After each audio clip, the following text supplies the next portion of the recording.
अध्याय 419 स्वर्गीय दरबार के सर्वोच्च सेनापति के रूप में नियुक्ति। स्वर्गीय राजा जियांग का जन्म 2 अध्याय 1 में।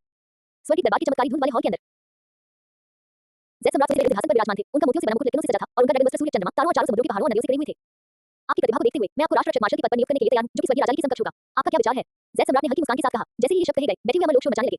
क्या महाराज, आप इस व्यक्ति को बहुत अधिक महत्व देते हैं? स्वर्गीय राजा स्वर्ग दरबार के सर्वोच्च सेनापति हैं, जो 1 लाख स्वर्गीय सैनिकों और सेनापतियों के प्रभारी हैं। बिल्कुल, हालांकि जियांग येचेन ने बहुत पुण्य अर्जित किया है, लेकिन वही जंग ही देता है जो नश्वर दुनिया में पला बड़ा है। क्या वह इतने उच्च अमर पद को संभाल सकता है? मुझे नहीं लगता कि ताकत कोई मुद्दा है। आखिरकार जियांग येचेन ने एक बार भारतीय देवराज को मुख्य देवता के रूप में फंसा लिया था, लेकिन क्या उन्हें सेनापति बनने की प्रतिभा है, यह अज्ञात है। उद्धरण चिन्ह उद्धरण चिन्ह। सभी अमर इस बात से चकित थे कि महाराज ने जियांग येचेन को इतना उच्च पद प्रदान किया। नीचे बैठे चारों स्वर्गीय राजाओं ने मध्य पंक्ति में बैठे शिवालय धारण किए हुए स्वर्गीय राजा की ओर देखा और सिर हिलाने और आह भरने के अलावा भी खुद को रोक नहीं पाए। दानवों को वश में करने वाले ग्रैंड मार्शल, जिन्हें स्वर्गीय दरबार के नंबर 1 युद्ध देवता के रूप में जाना जाता था और जिन्होंने अनगिनत युगों तक स्वर्गीय दरबार के लिए लड़ाई लड़ी थी, अब कनिष्क के बराबर होने वाले थे। यह आश्चर्यजनक और निराशाजनक क्यों नहीं होगा? स्वर्गीय राजा ने अनगिनत वर्षों तक स्वर्गीय दरबार के लिए लड़ाई लड़ी, लेकिन अंत में उन्हें अपने से कमतर प्रतिद्वंदी से ही मुकाबला करना पड़ा। कितना दुखद। इस समय पैगोडा धारण किए हुए स्वर्गीय राजा ने महाराज का पुरस्कार सुनकर केवल अपनी आंखें उठाकर हॉल के केंद्र में बैठे जियांग येचेन पर एक नजर डाली और फिर बिना कुछ कहे अपना चपटा आड़ू खाने में वापस लग गए। ऊपर बैठे तीनों पूजनीय देवों ने भी इस पुरस्कार पर हल्की सी सहमति जताई। युवानशी और ग्रैंड सुप्रीम मेडल लॉर्ड दोनों जानते थे कि जियांग येचेन में अद्वितीय प्राकृतिक प्रतिभा थी, फिर भी वह स्वभाव से आलसी था और खेलना पसंद करता था। उन्होंने इस पुरस्कार का उपयोग उसे भारी जिम्मेदारियां सौंपने के लिए किया ताकि उसके हृदय स्वभाव को संयमित किया जा सके। दिव्य रत्न के पूजनीय देवदूत ने अपने शिष्य की ओर दृष्टि उठाई। सच तो यह है कि वे नहीं चाहते थे कि जियांग येचेन को स्वर्गीय दरबार में कोई पद मिले। जब प्रशिक्षण शुरू हुआ तो उन्होंने देखा कि इस शिष्य को बंधे रहना पसंद नहीं था। जियांग येचेन पर आदेश थोपना उल्टा पड़ सकता था, लेकिन एक शिक्षक के रूप में अपने शिष्य को स्वर्ग को हिला देने वाली क्षमता से युक्त होते हुए भी सांसारिक सुखों में लिप्त देखकर वह इसे बिल्कुल भी सहन नहीं कर सका। अरे बाप रे, भाई येचेन तो चीनी पौराणिक कथाओं के स्वर्गीय दरबार के सर्वोच्च सेनापति स्वर्गीय राजा के बराबर है। यह नाम तो बहुत बड़ा है। जहां जी संप्रदाय के निजी शिष्य मौजूद थे, वहां तांग लॉ ने आश्चर्य से चीखते हुए भाई येचेन को अवाक कर दिया। लिंगलिंग के चेहरे पर भी हैरानी का भाव आ गया और उसने धीरे से अंगूठा ऊपर करते हुए कहा, मंत्री जी तो कमाल के हैं। मोयान ने अपना तय करने वाला पंखा खोला, जिससे एक खूबसूरत महिला की तस्वीर दिखाई दी। लियांग शान ने उस पर एक नजर डाली और उलझन में पूछा, मोयान यह क्या है? मोयान की भौहें तन गई और तस्वीर के नीचे एक पंक्ति दिखाई दी। इसे दूर से देखो। लियांग शान ने अपना शरीर हिलाया और आंखें सिकुड़ी। दूर से देखने पर उस खूबसूरत लड़की की तस्वीर पर सचमुच मैरिज शब्द दिखाई दे रहे थे। आप शांत और ईमानदार दिखते हैं, लेकिन असल में आप ही हैं जिन्हें सबसे ज्यादा मजा करना आता है। लियांग शान मुस्कुराई, फिर मंत्री जी की ओर मुड़ी। मंत्री जी वाकई में प्रेरणा स्रोत हैं। नींद के देवता और चूशिन ने भी हल्के से सिर हिलाया। मेजुए ने अपनी ठुड्डी ऊपर उठाई, उसकी आंखें नम थीं। सुलेनी खुशी से झूम रही थी और अपने भाई येचेन को प्रशंसा भरी निगाहों से देख रही थी। दाऊवारी दोबाव और तीनों पवित्र माताएं भी लगातार आंखें भरती रहीं। हाँ, जूनियर मार्शल ब्रदर का वर्तमान अधिकारी पद हमसे कहीं अधिक है।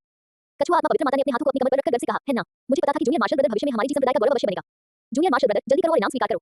पवित्र माता उदान और स्वर्ण आत्मा पवित्र माता ने भी हल्के से सिर हिलाया। देवताओं की दृष्टि में ज़ैद सम्राट द्वारा दिया गया पुरस्कार जियांग येचेन की योग्यता की उनकी मान्यता और उनके प्रति उनके द्वारा दिए गए अपार महत्व को दर्शाता है। ये जानना सर्वविदित है कि स्वर्गीय दरबार के किसी साधारण धर्मात्मा देवता के लिए सर्वोच्च सेनापति के पद तक पहुंचने के लिए अथाह समय और परिश्रम करना पड़ता है। अथक परिश्रम और परिश्रम के बाद भी अंततः उन्हें वह पद प्राप्त होना आवश्यक नहीं है। लेकिन मानव जगत से जन्मे एक जंगी देवता के रूप में ज़ैद सम्राट ने जियांग येचेन को शुरू से ही इतना भव्य पुरस्कार दिया, उसके पास मना करने का कोई कारण नहीं था। हालांकि इस समय जियांग येचेन को ज़ैद सम्राट को जवाब देने की कोई जल्दी नहीं थी। उनकी नजर सिस्टम पैनल पर पड़ी। विकल्प 1, ज़ैद सम्राट द्वारा आधिकारिक नियुक्ति मिलने पर आप इसे स्वीकार करते हैं और ज़ैद सम्राट की उच्च प्रतिष्ठा को ठेस न पहुंचाते हुए अपने पद पर लगन से कार्य करते हैं। पुरस्कार अद्वितीय कर्मठ योद्धा की उपाधि। विकल्प 2, ज़ैद सम्राट की आधिकारिक नियुक्ति का सामना करते हुए आपने जर्नी टू द वेस्ट पढ़ा है और आप अपने दिल में जानते हैं कि एक बार स्वीकार करने का मतलब है स्वर्गीय दरबार के अधिकार क्षेत्र में आना और मनमाने ढंग से जीवन का आनंद लेने में असमर्थ होना। Closing square bracket. लेकिन दोबारा सोचने पर ली के बराबर इस पद पर रहते हुए ज़ैद सम्राट जो भी व्यवस्था करे, क्या आप सीधे स्वर्गीय सैनिकों और जनरलों को भेजकर उसे पूरा नहीं करवा सकते? क्या बेहतर नहीं होगा कि आप स्वयं ही परिणामों का आनंद लें? और आपको एक उच्च पदस्थ अधिकारी पद मुफ्त में मिल रहा है, तो क्यों नहीं? केवल बच्चे ही निर्णय लेते हैं, इसलिए आप पहले उनसे पूछें। यदि यह आपकी मनोवैज्ञानिक अपेक्षाओं को पूरा करता है, तो निर्णय लें। इनाम मध्यवर्ती सुस्ती उपहार पैक। जियांग येचेन ने दूसरे विकल्प को कई बार देखा। ये कहा जा सकता है कि यह पूरी तरह से उनके विचारों से मेल खाता था। पदोन्नति, वेतन वृद्धि और सामाजिक प्रतिष्ठा में सुधार ये सब कौन नहीं चाहेगा? लेकिन एक बार स्वीकार हो जाने पर उसे ज़ैद सम्राट की इच्छाओं के अनुसार कार्य करना होगा और तरह-तरह के अजीबोगरीब काम करने होंगे। अगर वह काम चोरी नहीं कर पाता तो यह अच्छा नहीं होता। पहले पूछ लेना बेहतर है। अगर वाकई में ये काम नहीं करता तो वह इनाम नहीं लेगा। वह वापस नश्वर दुनिया में लौटकर शांति से जीवन का आनंद ले सकता है। पुरस्कार के लिए धन्यवाद महाराज। जियांग येचेन ने ज़ैद सम्राट को थोड़ा झुककर प्रणाम किया, लेकिन फिर विषय बदल दिया। हालांकि पुरस्कार स्वीकार करने से पहले क्या मैं 2 प्रश्न पूछ सकता हूं? हम ज़ैद सम्राट और अमर सभी आश्चर्यचकित दिखे। इतने उच्च पद और वेतन को देखते हुए जियांग येचेन बिल्कुल भी उत्साहित नहीं थे, बल्कि वे चाहते थे कि महाराज कुछ बातों को स्पष्ट करें। ज़ैद सम्राट ने अपनी ठुड्डी पर हाथ फेरा। उन्हें लगा कि जियांग येचेन नियमों का पालन नहीं कर रहा है और उसे निपटना थोड़ा मुश्किल है। यदि स्वर्ग के इन देवताओं को ऐसा पुरस्कार मिलता तो वे बहुत पहले ही घुटने टेककर धन्यवाद दे चुके होते। हाँ, पूछ सकते हैं। मुझे ये जानने की उत्सुकता है कि आप क्या प्रश्न पूछना चाहते हैं? ज़ैद सम्राट मुस्कुराया। जियांग येचेन ने अपना गला साफ किया। पहला सवाल, क्या मेरे पास अधीनस्थ कर्मचारी हैं? ज़ैद सम्राट मुस्कुराया। इतना आसान सवाल? जी हाँ, आप और स्वर्ग के राजा ही संयुक्त रूप से स्वर्गीय सैनिकों और जनरलों का शासन करते हैं। आप उन्हें इच्छानुसार तैनात कर सकते हैं। जियांग येचेन की आंखें चमक उठी और उन्होंने फिर पूछा, आखिरी सवाल, क्या मैं अपने अधीनस्थों को कुछ काम सौंप सकता हूं? जैसे ही यह प्रश्न पूछा गया, मेजुए, लिंग और अन्य लोग मंत्री का तात्पर्य तुरंत समझ गए। खेल खत्म। ज़ैद सम्राट अब एक जाल में फंसने वाला है। यदि मंत्री राष्ट्र रक्षक मार्शल बन जाता है, तो स्वर्गीय न्यायालय में संभवतः एक लापरवाह मार्शल की किंवदंती प्रचलित हो जाएगी। ये संभव है, लेकिन आप मेरे द्वारा दिए गए कार्यों को अपने अधीनस्थों को क्यों सौंपना चाहेंगे? ज़ैद सम्राट ने थोड़ा भौहें चढ़ाकर उत्सुकता से पूछा। महाराज, आप समझते नहीं हैं, स्वर्ग के सैनिकों और जनरलों के कमांडर के रूप में मुझे अपने से नीचे के लोगों को अपनी योग्यता साबित करने के अवसर देने ही होंगे। अन्यथा हम उनकी छिपी हुई क्षमताओं को कैसे खोज पाएंगे और स्वर्ग के दरबार को कैसे मजबूत कर पाएंगे? स्वाभाविक रूप से जियांग येचेन कामचोरी जैसे शब्दों का प्रयोग नहीं कर सका। उसने लचीले ढंग से उन्हीं शब्दों का इस्तेमाल किया जो सुलेनी ने पिछली बार कामचोरी को सुंदर बनाने के लिए इस्तेमाल किए थे। ये सुनकर ज़ैद सम्राट ने हल्के से सिर हिलाया। उन्हें लगा कि ये शब्द वाकई अर्थपूर्ण है। भोज में उपस्थित सभी स्वर्गीय सैनिकों और सेनापतियों ने जब सुना कि जियांग येचेन का दिमाग इतना विशाल है, तो वे सभी उनकी प्रशंसा करने से खुद को रोक नहीं पाए। उन्हें पदोन्नति की भी उम्मीद थी, लेकिन दुर्भाग्यवश उन्हें अपनी प्रतिभा दिखाने का कोई मौका नहीं मिला। जियांग येचेन के शब्दों ने सचमुच उनके दुख के बिंदुओं पर प्रहार किया। यदि जियांग येचेन राष्ट्र रक्षक मार्शल बन जाते हैं और वास्तव में अपने शब्दों को अपने कार्यों के अनुरूप ढाल पाते हैं, तो यह उनके लिए बहुत बड़ी बात होगी। स्वर्ग के सैनिक और सेनापति खुशी से झूम उठे। लेकिन मेजुए और बाकी लोगों की नजरों में वे उनकी प्रार्थना किए बिना नहीं रह सके। आने वाले समय में आपको कड़ी मेहनत करनी पड़ेगी। वह आपको सचमुच अपनी काबिलियत साबित करने के अवसर देगा, लेकिन वे सभी ऐसी चीजें होंगी जो आपको नहीं करनी चाहिए। मुझे बहुत खुशी है कि आप इतनी दूरदर्शी हैं। ठीक है, ज़ैद सम्राट ने दिल खोलकर हंसते हुए खुशी-खुशी स्वीकार कर लिया। ये देखकर कि वह वास्तव में सहमत हो गया था, फिर और क्या कहना बाकी था। उन्होंने तुरंत अपना सिर झुकाया और कहा, धन्यवाद महाराज। भविष्य में वह मार्शल के दैनिक मामलों को सीधे अपने अधीनस्थों पर डाल देगा, जबकि वह स्वयं एक लापरवाह जीवन जिएगा, आराम करेगा और मौज मस्ती करेगा। वह इस आधिकारिक पद का उपयोग स्वर्गीय दरबार के जीवन के एक अलग प्रकार का अनुभव करने के लिए भी कर सकता है। बहुत बढ़िया। एकिंग, उठो। ज़ैद सम्राट ने मुस्कुराते हुए गंभीरता से कहा, आज मैं जियांग येचेन को राष्ट्र रक्षक नियुक्त करता हूं। मैं उन्हें सिंदूर से उत्कीर्ण लौह प्रमाण पत्र और बैंगनी रिबन से सुशोभित स्वर्ण मुहर प्रदान करता हूं। वे दक्षिणी स्वर्गीय सैनिक सूची धारण करेंगे, स्वर्गीय दरबार के क्षेत्रों की शाश्वत रक्षा करेंगे, 9 प्रांतों की सभी आत्माओं की रक्षा करेंगे और एक ऐसा नाम छोड़ेंगे जो अमर रहेगा। ये शब्द कहते ही जियांग येचेन ने घुटने टेककर धन्यवाद दिया। शुक्र। अपने दोनों ओर के अमर अधिकारियों के साथ धीरे-धीरे उसके सामने चलने लगी। अमर अधिकारियों ने झुककर स्वर्ण रजिस्टर और ज़ैद की मुहर प्रस्तुत की, जिससे एक उज्ज्वल खजाने का प्रकाश और हजारों शुभ रंगों की धारियां निकल रही थी। जियांग येचेन ने दोनों हाथों से मुहर ग्रहण की और धन्यवाद के रूप में प्रणाम किया। स्वर्गीय राजा जियांग को नमस्कार। हॉल में मौजूद सभी अमर आत्माओं और देवताओं ने एक साथ बधाई दी। उनकी आवाजें 9 स्वर्गों में गूंज उठी। ये देखकर ज़ैद सम्राट ने हल्की सी मुस्कान दी। अब जबकि जियांग येचेन ने पुरस्कार स्वीकार कर लिया था और वो स्वर्ग न्यायालय के राष्ट्र रक्षक मार्शल बन गए थे, तो उनके लिए कुल्लू पर्वत के नीचे से रेंकर निकलने वाले राक्षसों के मामले को संभालने के लिए उन्हें भेजना पूरी तरह से उचित होगा। जब वीनस और अमर अधिकारी जियांग येचेन के लिए पुरस्कार समारोह आयोजित कर रहे थे, तब अचानक सिस्टम का प्रॉम्प्ट उसके कान में सुनाई दिया। डिंग, मेजबान को बधाई हो, आपने एक शानदार विकल्प चुना है। आपको मध्यवर्ती सुस्ती उपहार पैक प्राप्त हुआ है। क्या आप इसे खोलना चाहेंगे? जियांग येचेन ने उस पर एक नजर डाली और प्रॉम्प्ट बंद कर दिया। सिस्टम के सामान्य व्यवहार को देखते हुए, चूंकि अभी सर्वोच्च श्रेणी का पुरस्कार जारी किया गया था, इसलिए इस मध्यवर्ती पैक में निश्चित रूप से कुछ भी अच्छा नहीं होगा। इसे अगले एडवांस गिफ्ट पैक में शामिल करने के लिए बचाकर रखना बेहतर होगा। यह अधिक किफायती होगा। उसकी नजर अपने हाथ में मौजूद सुनहरी मुहर और अपने पहने हुए सुनहरे युद्ध कवच पर पड़ी। उसने मन ही मन सोचा, वाह, ये तो बहुत ही सुंदर है। अंततः उन्हें स्वर्ग के न्यायालय के मार्शल के रूप में राष्ट्र की रक्षा करने का एहसास हुआ। नवीनता का यह एहसास उस जीवन में एक दुर्लभ ताजगी लेकर आया। किसी पेशे में गहराई से डूबे बिना उसका अनुभव करने की यह अनुभूति हमेशा उन्हें नवीनता का एहसास कराती थी। हे स्वर्गीय राजा जियान, समारोह पूर्ण हो गया है, कृपया उठें। वीनस ने आदरपूर्वक उन्हें प्रणाम किया। जियांग येचेन ने हल्के से सिर हिलाया और उठ खड़े हुए। पहले पुरस्कृत किए गए अमर की शब्दों की नकल करते हुए कहा, आपका सेवक आपकी महान कृपा के लिए महाराज को धन्यवाद देता है। मैं अपनी अंतिम सांस तक अपना सब कुछ समर्पित करूंगा। वास्तव में वह इस बारे में सोच रहा था कि अपनी जिम्मेदारियों को स्पष्ट करने के बाद वह अपने कर्तव्यों को अपने अधीनस्थों पर कैसे थोपे। और स्वर्ग के सैनिक और सेनापति जो अब उनके अधीन थे, अभी भी इसके लिए उन्हें बधाई दे रहे थे। एकिंग, बैठ जाओ, बोझ शुरू होने वाला है, ज़ेड सम्राट ने सौम्य स्वर में कहा। जियांग येचेन ने झुककर अभिवादन किया और अपनी सीट पर वापस चले गए। जूनियर मार्शल ब्रदर, आप सचमुच अद्भुत हैं। आपसे सीनियर सिस्टर को मेरी जगह काम संभालने के लिए आप पर निर्भर रहना होगा। जैसे ही वह बैठा, कछुआ आत्मा पवित्र माता ने हाथ बढ़ाकर जियांग येचेन की गर्दन में एक दोस्त की तरह अपना हाथ डाल दिया। पुरुष और महिला के बीच की बिल्कुल भी परवाह किए बिना जियांग येचेन ने असहाय भाव से मुस्कुराते हुए कहा, तो भविष्य में छोटा भाई बड़ी बहन का ख्याल रखेगा। कछुआ आत्मा पवित्र माता तुरंत खुशी से झूम उठी। बहुत बढ़िया, वरिष्ठ बहन इंतजार कर रही होंगी। गोल्डन स्पिरिट होली मदर ने थोड़ा भौहें चढ़ाकर टर्टल स्पिरिट होली मदर का हाथ जियांग येचेन से दूर खींच लिया। अभी छोटे भाई की सुरक्षा की जरूरत है, क्या तुम्हें शर्म नहीं आती? दाऊ वाली दोबाव और पवित्र माता बुरान ने सिर हिलाया और मुस्कुराए। भाई येचेन, मैं ये बता भी नहीं सकता कि आप कितने अद्भुत हैं। ये चीनी पौराणिक कथाओं में वर्णित स्वर्गीय दरबार के सर्वोच्च सेनापति का पद है। मैं कल्पना भी नहीं कर सकता कि यह अनुभव कैसा होगा। सु लिन्यू ने अपना सिर आगे झुकाया, उसकी निगाहें आश्चर्य और प्रशंसा से भरी हुई थी। लेकिन भाई येचेन तो स्वर्ग न्यायालय के राष्ट्ररक्षक मार्शल बन गए हैं, जो पैगोडा धारण करने वाले स्वर्ग के राजा के समकक्ष हैं। जियांग येचेन ने सु लिन्यू की आंखों में देखा और खिलखिलाकर हंसते हुए उसके गालों को चुटकी से दबाया। अब से तुम मार्शल की पत्नी हो। सु लिन्यू की आंखें चमक उठी और वह मीठी मुस्कान के साथ बोली, मैं मार्शल की पत्नी बनने के योग्य बनने के लिए कड़ी मेहनत करूंगी। ये सुनकर जियांग येचेन थोड़ा असहाय महसूस करने लगा। फिर से कड़ी मेहनत करो। जब भी सु लिन्यू ऐसा कुछ कहती, तो उसके बाद अनिवार्य रूप से दिन रात साधना का दौर शुरू हो जाता था। ये लड़की हमेशा उनके भविष्य के बारे में सोचती रहती थी, जबकि वह वर्तमान सुख और आनंद के बारे में सोचता रहता था।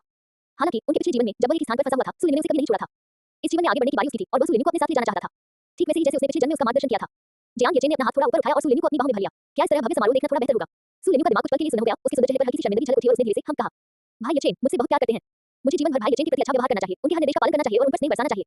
जियांग येचेन और सु लिन्यू एक दूसरे के सहारे खड़े होकर भव्य समारोह की शुरुआत देख रहे थे। उनके पीछे बैठी मेई जुएली ईर्ष्या भरी निगाहों से उन दोनों को देख रही थी। गुनगुनाना, झनकाना। महल के अंदर अचानक अमर संगीत एक साथ गूंज उठा। दिव्य घंटियां, ज़ेड की घंटियां, याओ वीणाएं, बादल की बांसुरी, आठों ध्वनियां एक साथ बज उठी, मानो बादल संगीत की नौ विविधताएं अमर अतिथियों का स्वागत आदि प्रस्तुत कर रही हों। जैसे ही संगीत उसके कानों में पहुंचा, जियांग येचेन के पूरे शरीर में एक जुगनी सी महसूस हुई और वह खुद को उस संगीत के नशे में चूर होने से रोक नहीं सका। यह अमर संगीत नश्वर संगीत से अनगिनत गुना बेहतर था। नहीं, नहीं, इसकी कोई तुलना ही नहीं थी। उस अवधारणा में पूरी तरह डूब जाने का एहसास उसके लिए असहनीय था। अमर संगीत को सुनकर ही जियांग येचेन को लगा कि यह यात्रा सार्थक रही। ठीक है, अपनी वर्तमान स्थिति को देखते हुए भविष्य में अपने खाली और भरे पलों में क्या वह इन संगीतकारों को कुछ छूने सुनने के लिए नहीं ढूंढ सकता?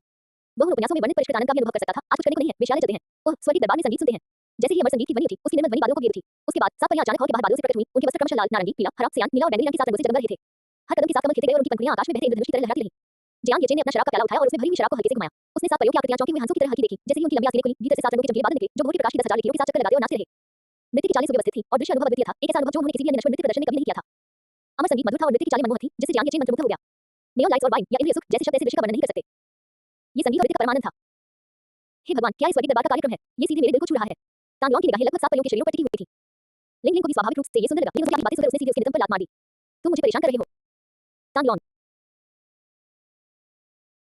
अध्याय 420, क्षमा करें, मैं फिर से दोहरा दे रहा हूं। अध्याय 1 में स्वर्गीय दरबार में चमत्कारी धुंध थी हॉल के भीतर। दिव्य प्रकाश हॉल के एक तरफ तिरछे रूप से चमक रहा था, जबकि दिव्य संगीत समूह के चारों ओर गूंज रहा था, जिसकी गूंज कभी बंद नहीं हो रही थी। विशाल हॉल के अंदर परियां कमल के समान कोमल कदमों से विचरण कर रही थी। उनके पंखों के पंख धीरे-धीरे हिल रहे थे। वे एकत्रित होती और विलीन हो जाती। कभी आकाश में तारों की वर्षा में रूपांतरित हो जाती और कभी सुनहरे रुआन पक्षी में समाहित हो जाती। उनके नृत्य के कदम हल्के और मनमोहक थे, जो किसी को भी मंत्रमुग्ध कर देते थे। विराजमान देवता अपनी निर्धारित सीटों पर नहीं बैठे रहे, बल्कि हाथों में शराब के प्याले लिए खड़े हो गए। पुराने मित्रों के साथ अतीत की बातें करने लगे या अपने वरिष्ठों के प्रति सम्मान दिखाने के लिए उन्हें टोस्ट देने लगे। इसी बीच गीत, नृत्य और दिव्य संगीत की अवधारणा में डूबी हुई जियांग येचेन पहले ही विभिन्न अमरात्माओं से घिर चुके थे। हे स्वर्गीय राजा जियांग, मैं पैगोडा धारण करने वाला स्वर्गीय राजा ली हूं। भविष्य में मैं आपके साथ स्वर्गीय सैनिकों और सेनापतियों का नेतृत्व करूंगा और तीनों लोगों की शांति के लिए स्वयं को समर्पित करूंगा। मैं आपको ये शुभकामना अर्पित करता हूं। 20 फीट लंबे और सुनहरे कवच से सजे शिवालय धारण किए हुए स्वर्गीय राजा की आंखें बिजली की तरह तेज थीं और उनमें अधिकार की एक स्वाभाविक आभा थी। जियांग येचेन प्रदर्शन में मग्न होने के कारण अचानक होश में आ गए। जब उन्होंने पैगोडा धारण किए हुए स्वर्गीय राजा की ओर देखा, तो पाया कि वह पहले ही मुट्ठी बांधकर एक ही बार में शराब का प्याला खाली कर चुके थे। वह थोड़ा अचंभित रह गया। ऊपर देखते हुए उसने पाया कि पैगोडा धारण किए हुए स्वर्गीय राजा के पीछे एक लंबी कतार लग चुकी थी। सभी के हाथों में शराब के प्याले थे और सबकी निगाहें उस पर टिकी थी, मानो वे उसे जान पहचान करना चाहते हों। यह उस समय से बिल्कुल अलग था जब वह पहली बार भव्य सभा के लिए स्वर्गीय दरबार में दाखिल हुआ था। पुरस्कार दिए जाने से पहले अमर देवताओं ने उसे बस एक नजर देखा था, क्योंकि वह महान सन्नी का रखरखाव कर रहा था। अब जब पुरस्कार प्रदान कर दिए गए थे, तो अमर लोगों के रवैये में नाटकीय रूप से बदलाव आ गया था। ये कहावत सचमुच सच साबित हुई। सफलता और प्रसिद्धि हासिल करने के बाद हर तरह के अनजान रिश्तेदार और दोस्त सामने आ जाते हैं। जियांग येचेन ने अपनी आंखें थोड़ी सी खोली। स्वर्गीय राजा ली के सम्मान में टोस्ट लगाने के लिए अपना कप उठाया और उसे पी लिया। स्वर्गीय राजा ली, ये पहली बार है जब मैं स्वर्गीय सैनिकों और सेनापतियों की कमान संभाल रहा हूं। मुझे आशा है कि आप भविष्य में मेरा मार्गदर्शन करेंगे। पैगोडा धारण करने वाला स्वर्गीय राजा से उसका सहयोगी होगा, इसलिए इस रिश्ते को बनाए रखना आवश्यक था। पैगोडा धारण किए हुए स्वर्गीय राजा ने दिल खोलकर हंसते हुए कहा, कोई बात नहीं। हालांकि उनके मन में अपने से कनिष्ठ जियांग येचेन के प्रति कुछ दूरी का भाव था, जो उनके बराबर के पद पर खड़ा था, लेकिन ये महाराज का फरमान था, इसलिए वे इसे स्वीकार करने के लिए बाध्य थे। उसे बस यही उम्मीद थी कि जियांग येचेन को यह अनावश्यक परेशानी खड़ी नहीं करेगा। पैगोडा धारण किए हुए स्वर्गीय राजा ने कुछ क्षणों तक दैनिक मामलों पर बातचीत की, फिर अपनी सीट पर वापस चले गए और जिंदन में सीधे बैठ गए। उनके चेहरे पर एक सेनापति की पूरी गरिमा दिखाई दे रही थी। हालांकि जियांग येचेन काफी व्यस्त हो गए। स्वर्गीय दरबार के विभिन्न अमर देवों ने, चाहे वे नागरिक अधिकारी वर्ग के हों, सैन्य जनरल वर्ग के हों या ताकिया देवता हों, एक के बाद एक अपने प्याले उठाए। वे राष्ट्र के रक्षक इस मार्शल को जानना चाहते थे। सु लिन्यू, जो उनकी बाहों में झुकी हुई थी, विभाग के सदस्य और उनके वरिष्ठ भाई और वरिष्ठ बहन सभी इस दृश्य को देखकर स्तब्ध रह गए। ऐसा दृश्य 100 साल पहले पीच बैंक्वेट के दौरान ही घटित हुआ था, जब अमर देवताओं ने महारानी मां को उपहार भेंट किए थे। मैं आदिम गर्जना ध्वनि का उत्तर देने वाला 9 स्वर्गों का परम पूजनीय देवदूत हूं। गर्जना विभाग के देवताओं का सेनापति हूं। मैं गर्जना विभाग की ओर से स्वर्ग के राजा जियांग को शुभकामनाएं भेजता हूं। मैं वीनस हूं। नमस्कार स्वर्ग के राजा जियांग, आप सचमुच एक उभरते सितारे हैं। आपने इस पुराने ताओवादी की आंखें खोल दी हैं। उद्धरण चिन्ह उद्धरण चिन्ह। अमर लोगों की प्रशंसा भरे शब्दों को सुनकर जियांग येचेन पहले तो खुश हुआ, लेकिन कुछ समय बाद वह इससे कुछ हद तक प्रभावित हो गया। सच कहूं तो उनमें से कोई भी सु लिन्यू की तरह लोगों की तारीफ करने में माहिर नहीं था। उसने अपने परिचित और जाने पहचाने अमर लोगों का स्वागत करने के लिए अपना प्याला उठाया। जिन लोगों को वह नहीं जानता था और भविष्य में जिनसे उसका ज्यादा संपर्क नहीं होने वाला था, उनके साथ वह ठंडा व्यवहार करता था और काम में ढिलाई बरतना पसंद करता था। वह इस कहावत में विश्वास नहीं करता था कि यदि मित्र होने का अर्थ है अधिक अवसर, उसके लिए अपने करीबी लोगों के साथ अच्छे संबंध बनाए रखना ही काफी था। इसके अलावा सामाजिक संबंधों में एक दूसरे को जानना मुश्किल नहीं है, लेकिन उन संबंधों को बनाए रखना मानसिक रूप से बहुत तनावपूर्ण होता है। इसलिए एक सरल सामाजिक दायरा दैनिक जीवन को कहीं अधिक खुशहाल बनाता है। हालांकि उनकी इस रवैये से कुछ अमर प्राणियों में काफी असंतोष पैदा हो गया। क्या स्वर्ग के राजा जियांग कुछ ज्यादा ही अहंकारी नहीं हो रहे हैं? ये तो बस जवानी का घमंड है, भविष्य में जब उसे कोई झटका लगेगा तब उसे पछतावा होगा। हम तो उनसे जान पहचान करने के नेक इरादे से यहाँ आए थे, लेकिन वे हमारे साथ बहुत ही बेवकूफी से पेश आते हैं। सच में वे खुद को बहुत बड़ा समझते हैं। उफ। उद्धरण चिन्ह उद्धरण चिन्ह। जिन अमर प्राणियों को जियांग येचेन ने सरसरी तौर पर नजरअंदाज कर दिया था, उन्होंने अपनी आंखें झटकी और गुस्से में चले गए। लेकिन जियांग येचेन को इसकी परवाह नहीं थी। सभी को संतुष्ट करने की कोशिश करना थका देने वाला और मूर्खतापूर्ण है। उसे केवल अपनी संतुष्टि की आवश्यकता थी। जब तक वह खुश था, तब तक सब ठीक था। मैं सम्राट वेनचांग हूँ। शिक्षक जी, आप मेरे साथ इतने औपचारिक क्यों हो रहे हैं? उसी क्षण सम्राट वेनचांग एक सुरुचिपूर्ण कन्फ्यूशियस विद्वान के रूप में प्रकट होते हुए अपना प्याला उठाने वाले थे। जियांग येचेन ने तुरंत अपना ठंडा भाव त्याग दिया और गर्मजोशी से उनका अभिवादन करते हुए अपना प्याला उठाया और थोड़ा झुककर प्रणाम किया। गुरुजी, आपके मार्गदर्शन के लिए धन्यवाद के रूप में मैं आपको एक टोस्ट अर्पित करता हूँ। बोलने के बाद उसने अपने प्याले में बची शराब पी ली। उपस्थित सभी अतिथियों के चेहरे पर आश्चर्य के भाव दिखाई दिए। उन्होंने पहले सोचा था कि जियांग येचेन अभिमानी और आत्ममुग्ध है, लेकिन अपने गुरु के प्रति उनके सम्मानजनक और आदरपूर्ण रवैये को देखकर वे स्वर्ग के राजा को अपने दिल में अतिरिक्त देने से खुद को रोक नहीं सके। ये व्यक्ति वास्तव में अपने गुरु और दाव का सम्मान करता है, यह कोई तुच्छ व्यक्ति नहीं है। ये देखकर बैठे हुए शिवालय धारण किए हुए स्वर्गीय राजा ली ने भी हल्के से सिर हिलाया। उनके होठों के कोने पर एक हल्की सी मुस्कान दिखाई दी। ये कैसे स्वीकार्य हो सकता है? आप अब स्वर्ग के राजा जियांग हैं। सम्राट वेनचांग जियांग येचेन को उठाने ही वाले थे कि उन्होंने अपना सिर हिलाकर कहा, भविष्य में मुझे चाहे जो भी उपलब्धियां हासिल हों, मैं हमेशा अपने गुरु का शिष्य रहूंगा। सम्राट वेनचांग स्तब्ध रह गए। उनका उठा हुआ हाथ हवा में ही जम गया और उनके चेहरे पर एक सुंदर मुस्कान फैल गई। उसने राहत की एक लंबी सांस ली। उसकी आंखें संतुष्टि से भरी हुई थी। तब आपके शिक्षक की इच्छा है कि आप एक विशाल रॉक मछली की तरह पानी में छलांग लगाते हुए ऊपर की ओर उड़ान भरें। धन्यवाद गुरुजी, जियांग येचेन ने मुस्कुराते हुए कहा। सम्राट वेनचांग का भाषण हमेशा की तरह काव्यात्मक था। आसपास के कई अमर प्राणियों ने ईर्ष्या भरी निगाहें डाली, जो स्वाभाविक रूप से सम्राट वेनचांग पर आकर टिक गईं। भव्य सभा जारी रही। जियांग येचेन ने अपनी मां को बेचने के लिए तस्वीरें और वीडियो बनाते हुए स्वर्गीय दरबार के गीत और नृत्य कार्यक्रमों को देखा। समय बीतने के साथ-साथ वो समय पर अपने शिक्षक, विभाग के सदस्यों और वरिष्ठ भाइयों और बहनों से बातचीत करता रहता था। तीनों दिव्य पूज्य देवियां, पश्चिम की महारानी मां और ज़ैद सम्राट सभी पिछले कक्ष में चले गए। महामहिम, आप चाहते हैं कि जियांग येचेन काले बकरे के शावकों का मामला संभाले? क्या ये कुछ हद तक अनुचित नहीं है? सोने से जड़ी फीनिक्स की पोशाक पहने पश्चिम की महारानी मां ने प्रश्नवाचक भाव से ज़ैद सम्राट की ओर देखा। हालांकि उसने सुना था कि जियांग येचेन के पास एक देव राजा को फंसाने के साधन हैं, लेकिन उन खंडहरों से जो चीजें बचने की थी, वे जियांग येचेन जैसे एक साधारण मुख्य देवता के बस की बात नहीं थी। ये ताकत का मामला नहीं था। मुख्य मुद्दा यह था कि काली बकरी के शावकों को काली बकरी की असाधारण प्रजनन क्षमता विरासत में मिली थी। एक बार संपर्क में आने पर वे मनुष्य या देवताओं को परजीवी के रूप में धारण कर सकते हैं, चुपचाप उनके शरीर के भीतर विकसित हो सकते हैं। स्वर्गीय न्यायालय ने इस प्रकार के परजीवी वाद को कत्ल का प्रदूषण कहा। इस प्रदूषण का पता लगाना साधारण देवताओं के लिए बेहद मुश्किल था, जिससे ब्लैक कोट कफ से निपटने में ये सबसे बड़ी समस्या बन गई।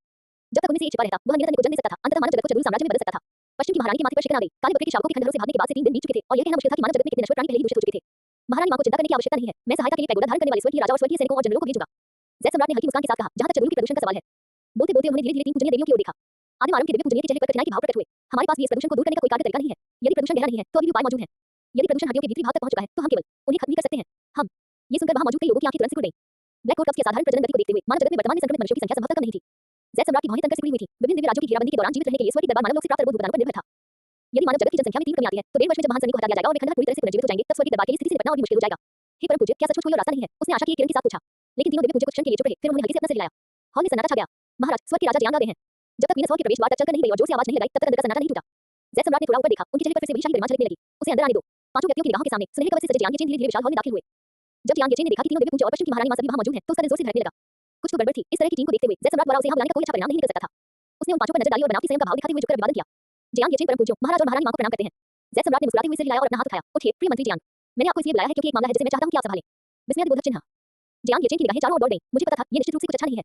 उन्हें अभी उनका इनाम मिला था और उन पर काम का बोझ पहले से ही लाद दिया गया था। वे लोग हिसाब किताब करना बखूबी जानते थे। अब जबकि वो स्वर्गीय दरबार के आधिकारिक देवता बन चुके थे, उनके पास इनकार करने का कोई कारण नहीं था। तथापि जियांग येचेन के होठों के कोनों पर एक हल्की सी मुस्कान आ गई। अगर आप मुझे कोई काम देंगे, तो मैं हमेशा किसी तीसरे पक्ष को ढूंढ लूंगा। 1 लाख दिव्य सैनिकों और सेनापतियों के बीच कौन जानता था कि कितने सक्षम व्यक्ति थे। महामहिम, कृपया बोलिए, मैं इसे संभालने के लिए पूरी कोशिश करूंगा। जियांग येचेन के शब्द लड़खड़ा गए। वो लगभग अपनी जुबान फिसलने ही वाला था। हाँ हाँ, ज़ैद सम्राट दिल खोलकर हंसे। शानदार। यह मामला मानव जगत की सुरक्षा से संबंधित है। मैंने शिवालय धारण करने वाले स्वर्ग के राजा और स्वर्ग के सैनिकों एवं सेनापतियों को आपकी सहायता करने का निर्देश दिया है। यदि आप इस समस्या का समाधान कर लेते हैं, तो मैं आपको और पुरस्कार दूंगा। ड्रैगन सिंहासन पर टिका ज़ैद सम्राट का हाथ थोड़ा ऊपर उठा। एक सहज इशारे से स्वर्गीय मार्ग के नियम की शक्ति उनकी उंगली की नोक पर एकत्रित हुई और सुनहरी रोशनी की एक लकीर में परिवर्तित होकर जियांग येचेन के माथे में समा गई। सूचनाओं का एक विशाल भंडार ज्वार की लहर की तरह उसके दिमाग में उमड़ पड़ा। जियांग येचेन ने जानकारी को समझने के लिए अपनी आंखें बंद कर ली और उनकी भौहें थोड़ी सिकुड़ गईं। कथुलू खंडहर, काली बकरी के बच्चे, प्रदूषण।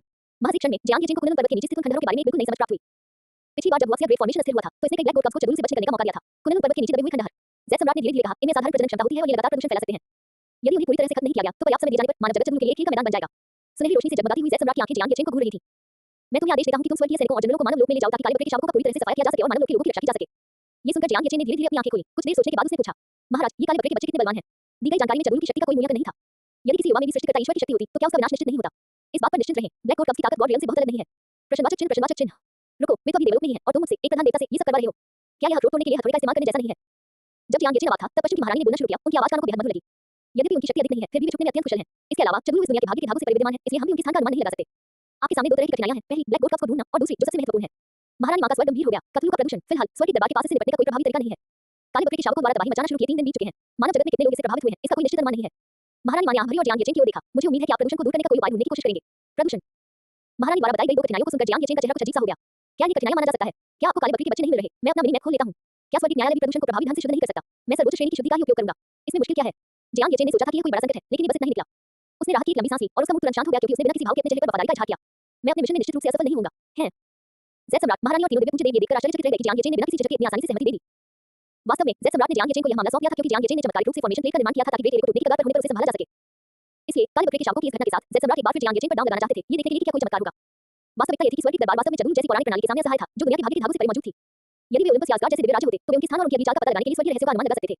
प्रिय मंत्री जियांग, क्या आप निश्चित हैं? जैद सम्राट ने उत्सुकता से पूछा। जियांग येचेन ने मुस्कुराते हुए हाथ हिलाया। बिल्कुल, मुझे पूरा यकीन है। इस मामले में मुझे खुद बाहर आने की भी जरूरत नहीं है, मेरे अधीनस्थ इसे सुलझा सकते हैं। क्या उसके अधीनस्थ भी इसे हल कर सकते हैं? जैद सम्राट ने अपनी छुट्टी से हिलाने से खुद को नहीं रोका और महारानी मां के साथ एक नजर का आदान प्रदान करते हुए वहां चला ली। जियांग येचेन के शब्द हद से ज्यादा अहंकारपूर्ण थे। इस बात को अलग रखते हुए कि क्या जियांग येचेन मानव लोक में काले बकरे के शावकों को ढूंढ भी पाएगा या नहीं। अगर वह उन्हें ढूंढ भी लेता, तो उन प्रदूषित मनुष्यों से वह कैसे निपट पाता? महारानी मां की आंखों में निराशा की एक झलक दिखाई दी और उन्होंने गंभीर स्वर में उन्हें याद दिलाते हुए कहा, हे स्वर्गीय राजा जियांग, यह मामला संपूर्ण मानव जगत से संबंधित है। मुझे आशा है कि आप इसे गंभीरता से लेंगे। आप निश्चिंत रहें, महारानी मां, यह कोई बड़ी बात नहीं है। जियांग येचेन ने हल्की सी मुस्कान दी, उनके चेहरे पर जरा भी तनाव नहीं दिख रहा था। लेकिन महारानी मां की नजर में जियांग येचेन लश्करी कुछ ज्यादा ही उत्सुक प्रतीत हो रहा था। अगर ऐसा है तो मैं स्वर्ग के राजा जियांग की खुशखबरी का इंतजार करूंगी, महारानी मां ने थोड़े ठंडे भाव से कहा। जैद सम्राट को भी जियांग येचेन की बड़ी-बड़ी बातों से अपने मन में कुछ असंतोष महसूस हुआ। जियांग येचेन भला उस जरूर प्रदूषण को कैसे हल कर सकता था जिसे स्वर्ग के पूजनीय लोग भी हल नहीं कर पाए थे। इस बारे में इतनी हल्के में बात करना अफसोस। लेकिन चूंकि बात यहां तक आ गई थी, इसलिए उसने जियांग येचेन को आगे बढ़कर यह काम करने की अनुमति दे दी। जैद सम्राट के चेहरे पर बनावटी मुस्कान आ गई। चूंकि प्रिय मंत्री जियांग इतने आश्वस्त हैं, तो मैं आपकी खुशखबरी का इंतजार करूंगा। जियांग येचेन ने सहमति में सिर हिलाया। उसने स्वाभाविक रूप से महारानी मां और जैद सम्राट के चेहरों पर विश्वास देखा, लेकिन इससे क्या फर्क पड़ता है? इस बारे में मेरे कुछ जानकारों से बात करो। जियांग येचेन इत्मीनान से बड़े हॉल से बाहर निकल गए। हे परम पूज्य देवियों, क्या जियांग येचेन सचमुच ऐसा कर सकता है? जैद सम्राट ने जियांग येचेन के जाते हुए रुख को देखा और चिंता से पूछा। यदि जियांग येचेन इस मामले को समय रहते हल नहीं कर सका, तो प्रदूषण मानव जगत में और अधिक गहराई तक फैल जाएगा। तीनों दिव्य पूजों ने जैद सम्राट के प्रश्न का तुरंत उत्तर नहीं दिया। उन्होंने याद किया कि कैसे आधे महीने पहले जियांग येचेन ने भी अपनी वरिष्ठ बहन के लिए विनती करते हुए धमन से दावा किया था कि वह हुआशिया ग्रेट फॉर्मेशन को बनाए रख सकता है। ये बिल्कुल वैसा ही था जैसा जियांग येचेन का व्यवहार अभी था। महाराज, इस पुराने ताओवादी शिष्य को पता है कि वह क्या कर रहा है। दिव्य खजाने की परम पूजनी ने अपनी आंखों में छिपी चिंता को छुपाते हुए उसका बचाव किया। आदिम आरंभ के दिव्य पूजनीय और महान सर्वोच्च वरिष्ठ स्वामी ने दिव्य खजाने पर एक नजर डाली और हल्की सी आह भरी। महामहिम, फिलहाल हम उन पर भरोसा करते हैं। आदिम आरंभ के दिव्य पूजनीय ने असहाय स्वर में कहा। स्वर्ग की पूजा की स्वर में अनिश्चितता सुनकर जैद सम्राट और महारानी मां का हृदय बैठ गया। वे केवल यही आशा कर सकते थे कि जियांग येचेन सचमुच इसे पूरा कर सके। अध्याय 421 विवाह वृक्ष के नीचे किया गया वादा, 2 अध्यायों का संयुक्त संस्करण। भाई येचेन, महाराज आपसे क्या चाहते थे? सुनहरे तराजू और चमकदार टाइलों से सजे महल के द्वार के बाहर उसका इंतजार करते हुए सु लिमि ने अपने हाथ की पीछे रखकर उसकी ओर देखते हुए पूछा। जियांग येचेन ने हल्की सी मुस्कान के साथ कहा, बस एक छोटी सी बात है। क्या मैं मदद कर सकता हूं? ओह! जियांग येचेन क्षण भर के लिए अवाक रह गया।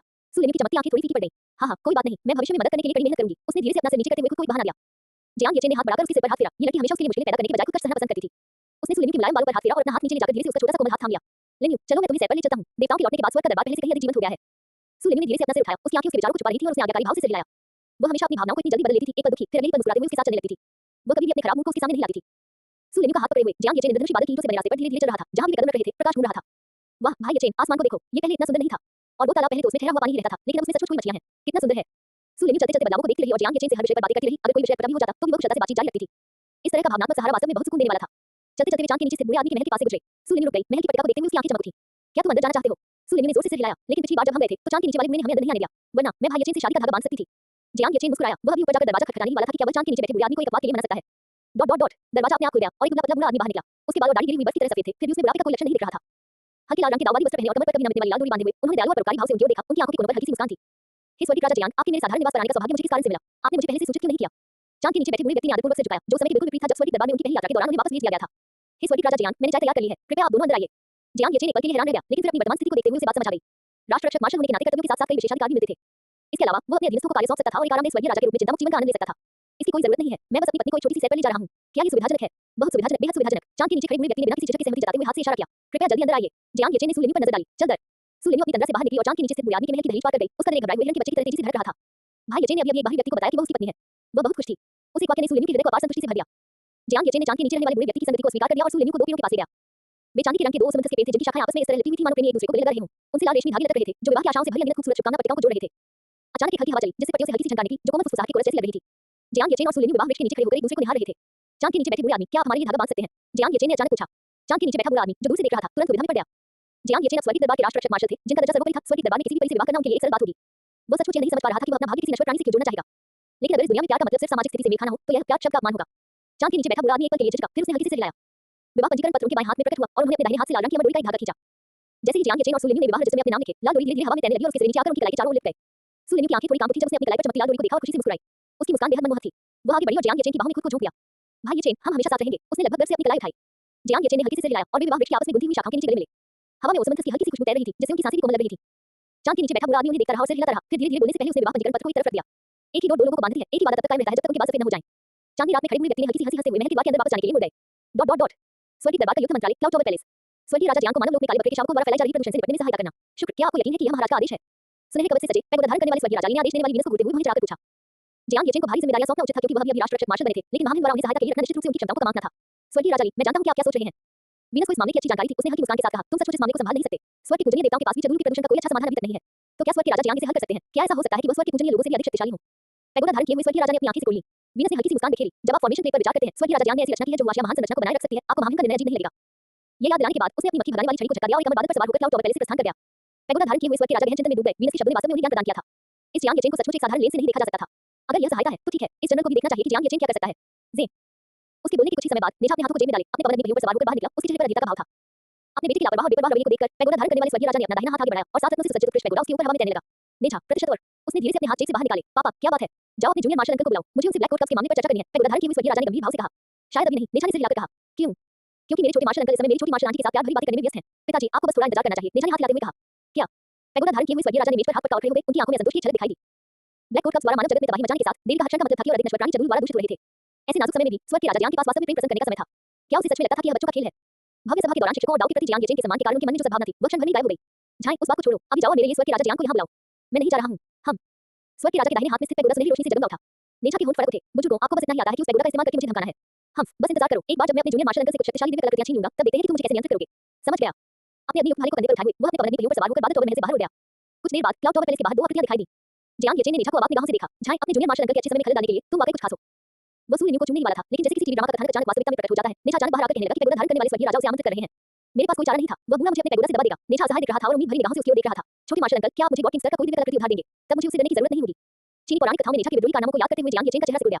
अगर मैंने सचमुच तुम्हें एक दे दिया तो तुम कल ही 9 स्वर्गों पर धावा बोल दोगे। इसके अलावा मेरे पास खुद भी कुछ ही गॉड किंग स्तर की दिव्य कलाकृतियां हैं। पूछने की तुम्हारी हिम्मत कैसे हुई? ये ठीक नहीं है, आप छोड़िए, बस मुझे अपने पिताजी से मिलवाने ले चलिए। ये सुनकर नेचा के चेहरे की चमक पल भर में गायब हो गई। दोनों ने क्लाउड टॉवर पैलेस में प्रवेश किया। बीमों से एक दानव प्रकट करने वाला दर्पण लगा हुआ था और स्थापत्य संरचना सुगठित थी, जिससे इसे एक सेनापति के महल जैसा भव्य आभास मिलता था। स्वर्गीय राजा ली। जियांग येचेन ने सामने खड़े पैगोडा धारण किए हुए स्वर्गीय राजा की ओर देखा और मुस्कुराते हुए उनका अभिवादन किया। पैगोडा धारण किए हुए स्वर्ग के राजा गंभीर मुद्रा में रहे और उन्होंने अपना हाथ उठाया। कृपया बैठ जाइए। जियांग येचेन के बैठते ही उसने फिर बोलना शुरू किया। स्वर्गीय राजा जियांग, आपको मानव लोक में जाकर काले बकरे के शावकों से निपटने का कार्य सौंपा जा चुका है ना? हम बिल्कुल सही। जियांग येचेन ने गर्म चाय की एक घूंट ली और सिर हिलाया। इस प्रतिक्रिया से पैगोडा धारण करने वाले स्वर्गीय राजा और भी अधिक प्रसन्न हो गए। वे स्पष्ट रूप से जानते थे कि मामला अत्यावश्यक था, फिर भी उन्होंने इतना शिथिल और आरामदेह रवैया बनाए रखा। ऐसे में महामहिम ने मुझे और स्वर्ग के सैनिकों सेनापतियों को मानव जगत से चंद्रमा के प्रदूषण को पूरी तरह से मिटाने में आपकी सहायता करने का आदेश दिया है। आइए हम तुरंत प्रस्थान करें। जैसे ही उसने बोलना शुरू किया, बलवान और दृढ़ निश्चयी शिवालय धारण किए हुए स्वर्गीय राजा खड़े हो गए और अपनी तलवार को अपनी कमर से बांध लिया। ओह! जियांग येचेन का चेहरा सख्त हो गया। वह पैगोडा धारण किए हुए स्वर्गीय राजा के सामने टेलीपोर्ट हो गया और अपना हाथ बढ़ाकर उसके कंधे पर दबाव डाला। हे स्वर्गीय राजा ली, जैसा कि कहावत है, जल्दबाजी में काम बिगड़ जाता है। इसके अलावा इस तरह की छोटी सी मामले में आपकी व्यक्तिगत भागीदारी की क्या आवश्यकता है? इतनी छोटी सी बात। शिवालय धारण करने वाले स्वर्गीय राजा स्तब्ध रह गए। मानव जगत की सुरक्षा से संबंधित किसी बात को मामूली मामला कैसे कहा जा सकता है? हे स्वर्गीय राजा जियांग, क्या आपको इस बात का एहसास है कि हर एक मिनट की देरी से कितने होशियार नश्वर प्राणी काले बकरे के शावकों द्वारा अपवित्र हो जाएंगे? क्या आप इसे मामूली बात समझते हैं? पैगोडा धारण करने वाले स्वर्गीय राजा की बुलंद आवाज सुनकर जियांग येचेन ने थोड़ा सा भौंकी से और धीरे से अपना हाथ पीछे खींच लिया। स्वर्गीय राजा ली, चूंकि महाराज ने आपको मेरी सहायता के लिए नियुक्त किया है, तो क्या आपको मेरे निर्देशों का पालन नहीं करना चाहिए? यह शिवालय धारण किए हुए स्वर्गीय राजा क्षण भर के लिए अवाक रह गए। उन्होंने जो कहा वह वास्तव में सत्य था। तो फिर आपकी क्या व्यवस्थाएं हैं, हे स्वर्गीय राजा जियांग? अब ठीक है। जियांग येचेन के चेहरे पर मुस्कान फैल गई। सबसे पहले मैं स्वर्गीय राजा ली से अनुरोध करूंगा कि वे मुझे स्वर्गीय सैनिकों और जनरलों से परिचित कराएं, साथ ही राष्ट्र रक्षक मार्शल के रूप में मेरी भूमिका के विशिष्ट कर्तव्यों से भी अवगत कराएं। जहां तक ब्लैक कोट कप्स के मामले का सवाल है, इसे फिलहाल के लिए टाला जा सकता है। जियांग येचेन के विचार में काले बकरे के बच्चे केवल मानव जगत में जरूर का प्रदूषण फैला रहे थे, जिससे नश्वर प्राणी जरूर की गुलाम बन रहे थे। लेकिन अपनी सर्वोच्च श्रेणी की शुद्धि क्षमता के बल पर वो किसी भी प्रकार के प्रदूषण को सीधे ही शुद्ध कर सकता था। अभी उसे एक ऐसे भरोसेमंद साथी की जरूरत थी जो जाकर उन ब्लैक कोट कप्स का सफाया कर सके जो जरूर से बच निकले थे। खंडहर, इसे एक तरफ रख दो। हे स्वर्गीय राजा जियांग, तुम ऐसा कैसे कर सकते हो? स्वर्गीय राजा ली, आप सहायक हैं, मेरे निर्देशों का पालन करें। पैगोडा धारण किए हुए स्वर्गीय राजा ने जियांग येचेन के बारे में उनकी धारणा बिल्कुल चरम पर पहुंच गई थी। महाराज, आपने इस बार वाकई गलत व्यक्ति को चुना है। मानव जगत में छिपने में माहिर काले बकरी के शावकों को ढूंढने में ही बहुत समय लग जाएगा। प्रदूषण को शुद्ध करने का तरीका ढूंढने की तो बात ही छोड़ दीजिए। फिर भी जियांग येचेन इसे टालना चाहता था। क्या उसे पता था कि इस देरी के दौरान कितने होशियार नश्वर प्राणी जरूर से दूषित हो जाएंगे? ये सरासर अनुचित था। हालांकि चूंकि महामहिम ने उन्हें जियांग येचेन की सहायता करने का आदेश दिया था, इसलिए अपनी सीमाओं का उल्लंघन करना न केवल सम्राट को अप्रसन्न करेगा बल्कि जियांग येचेन के साथ उनके भविष्य के सहयोग में भी टकराव पैदा करेगा। पैगोडा धारण किए स्वर्ग के राजा ने अपनी भावनाओं को शांत करने के लिए गहरी सांस ली। स्वर्ग के राजा जियांग, तो ये सेनापति स्वयं आपको स्वर्ग के सैनिकों और सेनापतियों से मिलवाएगा और आपको आपके कर्तव्यों से परिचित कराएगा। जियांग येचेन ने सहमति में गुनगुनाया। पहले आप। वे दोनों दक्षिण स्वर्ग द्वार के भीतरी भाग की ओर बढ़े, जहां स्वर्गीय सेना का शिविर स्थित था। शिविर में प्रवेश करते ही उन्हें सैनिकों के दृढ़ करने की धरती को हिला देने वाली गर्जना सुनाई दी। जियांग येचेन ने देखते हुए सिर हिलाया। यह उनके सैनिक क्षेत्र की जनशक्ति की तुलना में कहीं अधिक उत्साहपूर्ण था। हे स्वर्गीय राजा जियांग, आपका पद मेरे समान है, इसलिए हमारे कर्तव्य मूलतः समान है। पैगोडा धारण करने वाले स्वर्गीय राजा ने चलते हुए समझाया। एक आप स्वर्गीय सैनिकों और जनरलों की कमान संभालने के अलावा आप युद्धकाल के दौरान स्वर्गीय दरबार की सभी युद्ध सेनाओं की देखरेख कर सकते हैं, जिनमें 4 स्वर्गीय राजा, 28 महल, 9 प्रकाशमान और 12 युवान चेन शामिल हैं। दक्षिण स्वर्ग द्वार की समग्र रक्षा, चमत्कारी धूम के हौर की सुरक्षा सुनिश्चित करने और महामहिम के आदेशों पर राक्षसों को वश में करने, विद्रोह को दबाने और अभियानों का संचालन करने की जिम्मेदारी भी आपकी है। जियांग येचेन ने पहले तो ध्यान से सुना, लेकिन फिर उन्हें एहसास हुआ कि इन कर्तव्यों को अधिकतर अधीनस्थों को सौंपा जा सकता है, जिससे उन्हें काफी राहत मिली। तुम नवदंतुक, तुम्हें हथियार नीचे रखने के लिए किसने कहा? जब जियांग येचेन इस बात पर विचार कर रहा था कि ब्लैक कोट कप से निपटने के लिए किसी मानव लोक में भेजा जाए, तभी उसके कानों में एक तीखी फटकार सुनाई दी।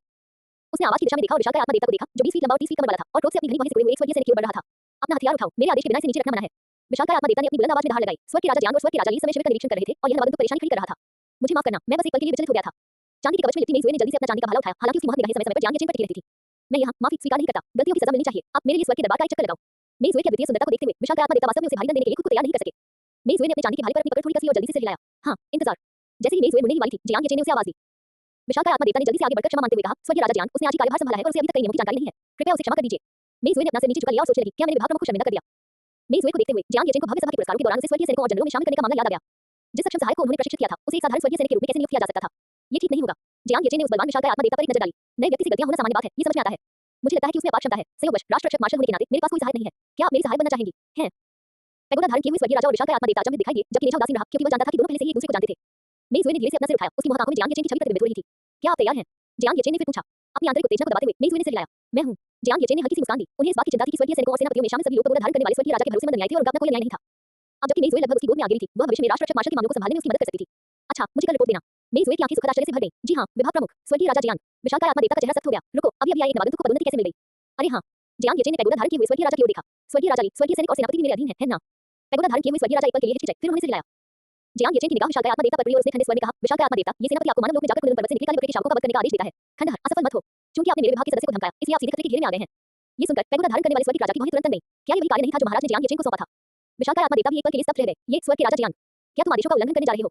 उद्धरण चिन्ह डॉट डॉट डॉट। मैं ऐसा करने की हिम्मत नहीं करूंगा। मैं आदेश स्वीकार करता हूं, विशालकाय आत्मा देवता ने झुकते हुए कहा। उसके पीछे मेजुए की आंखें कांप रही थी क्योंकि वह जियांग येचेन को ध्यान से देख रही थी। क्या यह आदमी मेरी रक्षा कर रहा है? इस क्षण उसे अवर्णनीय खुशी का अनुभव हुआ।